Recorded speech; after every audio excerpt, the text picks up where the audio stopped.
नमस्कार प्रेक्षकांनो. ठरलं तर मग या मालिकेच्या आजच्या भागामध्ये काय घडलं हे आपण पाहूयात. अर्जुन आणि सायली विचारामध्ये असतात की नेमकी आता उद्या नागराज काकांना बेल मिळेल. अर्जुनला सुद्धा तीच शंका असती की त्यांना उद्या बेल मिळेल. सायली म्हणते मग आपण प्लॅन बी तयार ठेवायला हवा. हेच करायला हवं जे आपण या अगोदर करणार होतो. आता सायलीने काहीतरी निश्चय केलेला असतो. आता इकडे नागराज मात्र मुद्दाम महिपतला जाऊन डिवचतो. काय रे महिपत, तुला म्हटलं होतं ना मी इथून सुटणार. बघ आता इथून मी बाहेर पडतोय. पण तुला एक सांगू का, म्हणजे तुला टेन्शन आलं का, म्हणजे मी बाहेर जाऊन तोंड उघडेल म्हणून. अरे पण मी एकदम सच्चा माणूस आहे रे, व्हाईट कॉलर. मी बाहेर जाऊन तोंड उघडणार नाही. काय आहे ना, तुझ्यासारखी बेईमानी नाही करता येत रे मला. त्याच्यामुळे तू निश्चिंत राहा. मी कुणाला काहीही सांगणार नाही. हां पण तू पण आपलं डील लक्षात ठेवा. तू सुद्धा कोणाला काही सांगायला जाऊ नकोस. नाहीतर तुला माहिती आहे ना, तुला कोणाच्या तरी अंत्यसंस्काराला जावं लागेल, ते सुद्धा पोलिसांच्या घेरावामध्ये. आता अडून अडून नागराज साक्षीबद्दल त्याला सांगत असतो आणि ते त्याला कळतही असतं. तितक्यात महिपत इतका चिडतो की तिथे असणारं जेवणाचं रिकामं ताट तो त्याच्या दिशेने फेकून मारतो. हवालदार नागराजला पुन्हा आवाज देतात आणि ते त्याला तिथून बाहेर घेऊन जातात, कारण त्याची बेल झालेली असते. आता जेलमधून त्याची सुटका झाली म्हणून नागराज मात्र प्रचंड आनंदामध्ये असतो. इन्स्पेक्टर सावंतला या सगळ्या गोष्टीची खंत वाटत असते. भालेराव म्हणतात की चला, तुमची आता इथून सुटका झाली. इन्स्पेक्टर नागराजचं सगळं साहित्य त्याला द्यायला सांगतात. नागराज स्टाईलमध्ये हातामध्ये घड्याळ घालतो, कडं घालतो आणि आता तिथून जायच्याच मार्गावरती असतो. तितक्यात अर्जुन त्या ठिकाणी येतो आणि नागराजला जोरात लाथ मारतो. नागराज खाली पडतो. तो रागातच म्हणतो, अर्जुन ही काय पद्धत आहे वागायची? मला जामीन मिळाला आहे. ॲडव्होकेट भालेराव म्हणतात, अर्जुन सुभेदार तुम्हाला हे वागणं शोभत नाही. हां, माझ्या अशिलाची जामिनावरती सुटका झालेली आहे आणि पुन्हा तुम्ही कोणत्या अपराधाबद्दल त्यांना जेलमध्ये टाकायचा विचार करताय? अर्जुन रागातच म्हणतो, सभ्यपणाच्या गोष्टी एक वकील कसा असावा हे तू मला सांगू नकोस. आणि एका क्लायंटबरोबर कसं वागायचं ना, तसंच मी वागतोय. नागराज किल्लेदार यांची एका गुन्ह्यातून तर सुटका झाली आहे, पण बाकीच्या गुन्ह्यांचं काय? तेव्हा नागराजला खूपच आश्चर्य वाटतं. कसले दुसरे गुन्हे? तेव्हा सायली म्हणते, तुम्हाला काय वाटलं एका गुन्ह्यातून तुमची सुटका झाली म्हणून बाकीचे गुन्हे तुमचे लपतील का? असं अजिबात होणार नाही आहे. त्यावेळेस सुमन, रविराज, प्रतिमा सगळे त्या ठिकाणी आलेले असतात. नागराज सुमनकडे रागातच पाहतो. सुमन म्हणते, इन्स्पेक्टर साहेब यांनी माझा छळ केला आहे, मला मारहाण केली आहे, अशी मला यांच्याबद्दल लेखी तक्रार नोंदवायची आहे.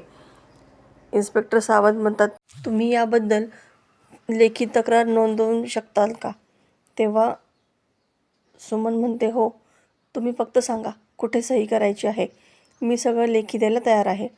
तेव्हा लगेचच इन्स्पेक्टर सावंत त्यांच्याकडून लेखी तक्रार लिहून घेतात.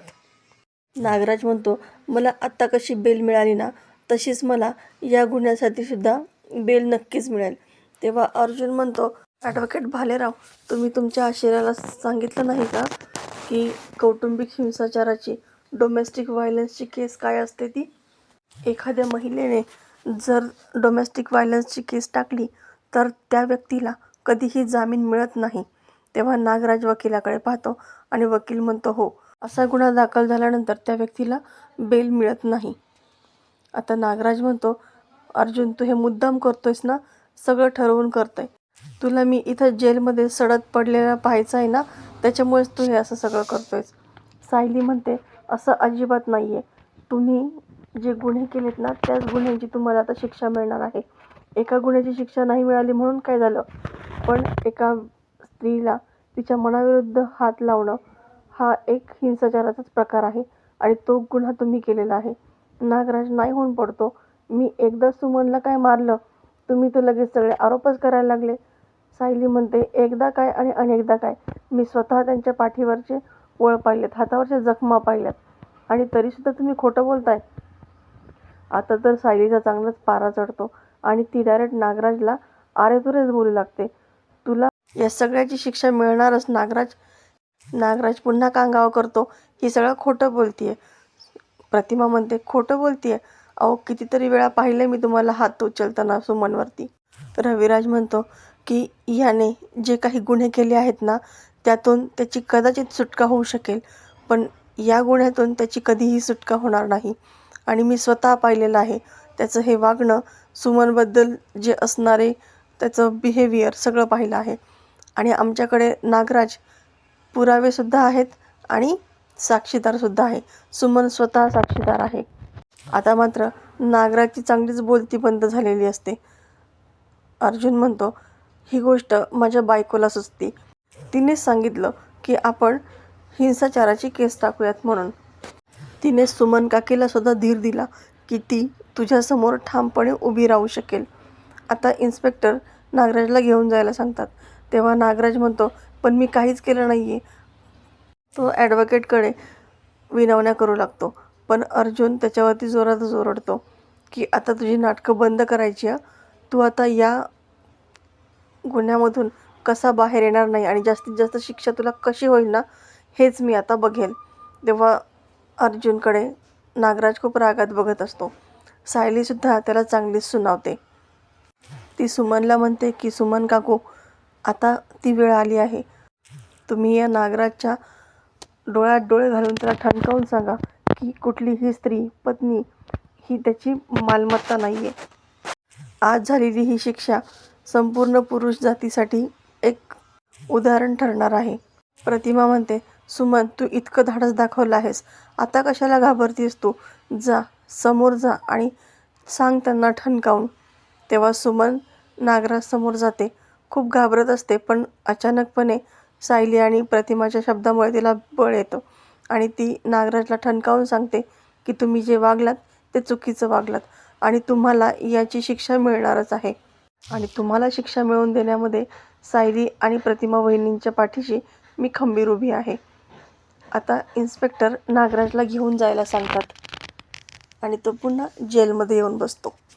आता त्याला तिथं आलेलं पाहून महिपत पुन्हा त्याला डिवचायला जातो. अरे काय रे नाग्या, नागोबा, मला ना स्वप्न पडलं होतं. कोणीतरी मला म्हटलं होतं की त्याची आता इथून सुटका होणार आहे आणि तो काहीतरी बोलत होता, कुणाच्या तरी अंत्यसंस्काराला जायचं पोलिसांसोबत. अरे पण मला तर वाटतंय हे स्वप्न नव्हतं. हां, तूच जाताना काहीतरी सांगून गेला होतास ना, मग परत कसं काय आलास तू इथे? बरं झालंस तू आता आतमध्ये आला, कारण मी इथून कधी बाहेर पडेल ना तुला कळणारसुद्धा नाही. आणि ज्या अंत्यसंस्काराला तू जायच्या गोष्टी करतोयस ना, त्याच व्यक्तीला मी असा गायब करीन सगळ्यांच्या नजरेसमोरून की तू बघतच राहशील. 113% आता हे असंच घडणार आणि तू मात्र इथंच खितपत पडणार. आता इकडे कल्पना आणि प्रताप बोलत असतात.